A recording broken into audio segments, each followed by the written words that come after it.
从这里开始，我就直接用快捷键来演示了，这样大家对快捷键的印象也会比较深刻一些。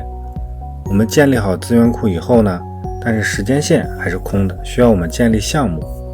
我们在这个边栏的地方看一下，我们建立资源库以后呢，它会自动生成一个新的事件，这个事件默认就是当前的日期。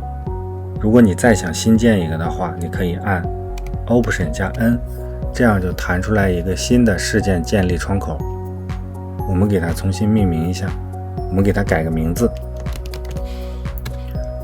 这里的创建新项目一定要勾上，如果你不勾的话，你创建完事件以后，你还需要再次创建一个新的项目，所以我们勾下，所以我们打上对勾，让它一次把两个都创建好。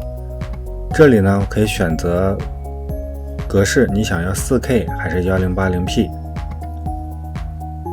分辨率呢，我们选择1080的，帧数率选择25。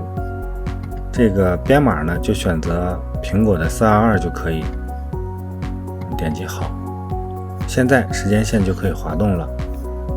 我们来到边栏，这是我们刚才创建的事件，这是我们刚才创建的项目，我们给它改个名字。现在我们可以把默认生成的这个事件给它删掉 ，Command 加 Delete， 智能精选也删掉。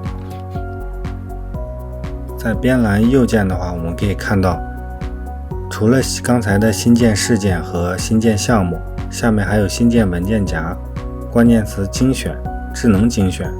这里我们要说一下，在实际项目中呢，关键词精选是比较常用到的。我们来加几个关键词，按 Command 加 Shift 加 K 就会自动新建一个关键词。我们这里把它改一个名字，改成音乐。我们再新建一个，改成音效，再新建一个，改成素材。我这里只是做演示，所以我只创建了3个。在实际项目中呢，会有主机位、侧机位、网络素材、空镜素材等等，所以呢，关键词可以建立很多个，分别做好命名。